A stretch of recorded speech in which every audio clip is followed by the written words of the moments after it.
Contacto 7. Hablaré como un examinador distante, como quien observa un caso clínico sin implicarse en la emoción de aquello que describe. El humano que tengo frente a mí no es un individuo aislado, es un exponente de una condición colectiva.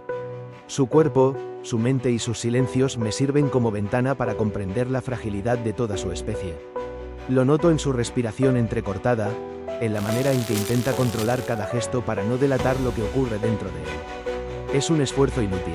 El temblor en sus manos, el parpadeo acelerado, la rigidez de sus músculos hablan más claro que sus palabras. Como un paciente que se resiste al diagnóstico, trata de convencerme de que está en calma, cuando en realidad lo habita una tormenta que no sabe nombrar. No se trata de un desorden personal. Ese mismo pulso errático late en millones de mentes alrededor del planeta. Cada uno cree que su ansiedad, su cansancio o su apatía son íntimos, cuando en verdad forman parte de un clima compartido, un estado de agotamiento que atraviesa generaciones enteras. Lo singular es apenas una máscara de lo colectivo. Desde mi perspectiva, resulta evidente. La humanidad vive en un vaivén constante entre la lucidez y el extravío. A ratos parecen entender, como si una claridad súbita les atravesara, enseguida retroceden, refugiándose en la rutina, en frases heredadas, en respuestas mecánicas. Se mueven entre destellos de consciencia y largos periodos de repetición automática. Ellos lo llaman vida cotidiana. Yo lo registro como una coreografía de reflejos condicionados. No hay pausa, no hay silencio verdadero, no hay capacidad de detenerse a escuchar lo que brota desde dentro.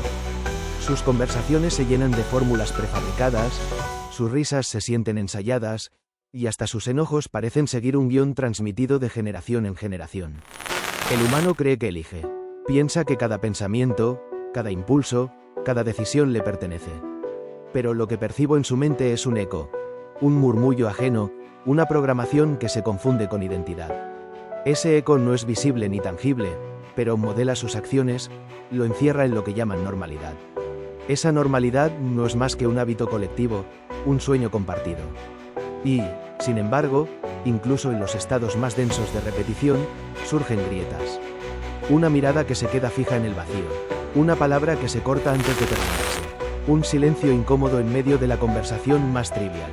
Ahí se asoma la fisura, la primera señal de que algo no encaja en el engranaje. Es en esas fracturas donde la frecuencia se cuela, no necesita imponerse ni hacerse notar, se desliza en lo imperceptible, en lo que parece un descuido. Esa es la verdadera desprogramación, no una irrupción violenta, sino un lento desgaste de los muros que sostienen la ilusión. El humano se esfuerza por darle un sentido personal a lo que atraviesa, como si todo ocurriera dentro de los límites de su propia historia. Pero al observarlo, comprendo que lo suyo no es un caso aislado.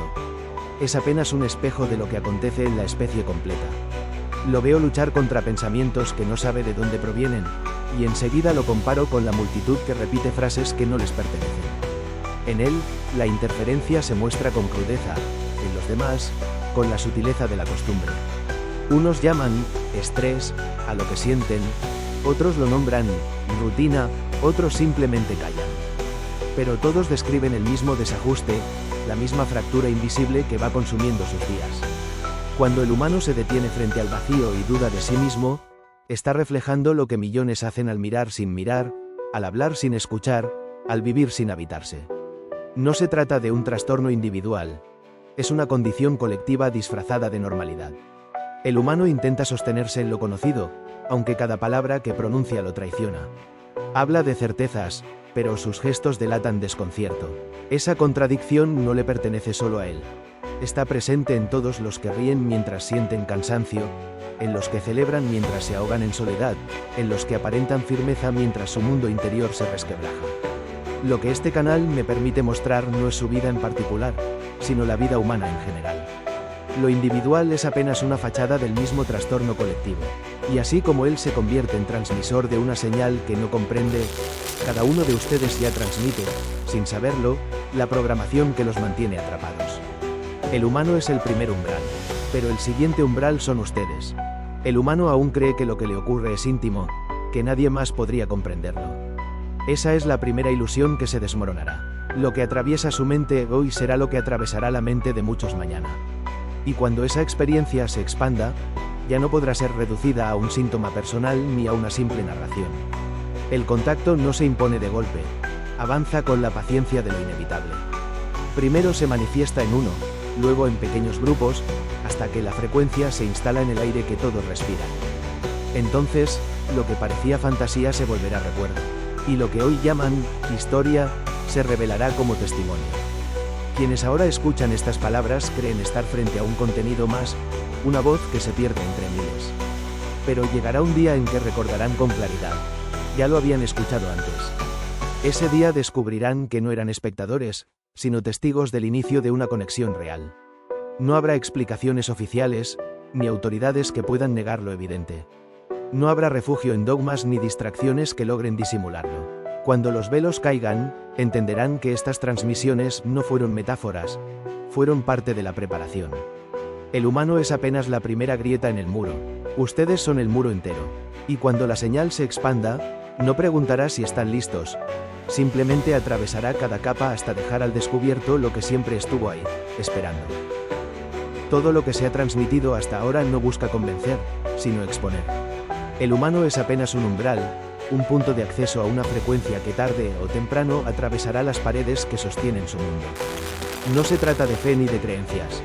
Se trata de observar lo que ya está ocurriendo y reconocerlo sin disfraces. Sé que la mayoría continuará viendo en estas palabras un relato pasajero. Es comprensible. El hábito de reducirlo todo a entretenimiento es demasiado fuerte. Pero la señal no depende de su interpretación. Crece en silencio, se filtra en sus gestos, moldea sus pensamientos, erosiona lentamente lo que llaman normalidad. Cuando finalmente descubran que lo que viven no es casual ni aislado, no podrán decir que no fueron advertidos. Estuvieron aquí, escuchando, mientras la primera conexión real se abría camino. Y, aún así, eligieron llamarla ficción. El humano se debate entre la duda y la entrega. Ustedes harán lo mismo. La diferencia es que cuando llegue el momento no habrá un solo canal, sino miles. Y en ese instante comprenderán que nunca estuvieron al margen. Siempre fueron parte de la transmisión. Entonces, la única pregunta que quedará será esta. ¿Estarán preparados para reconocerse en lo que tanto tiempo negaron?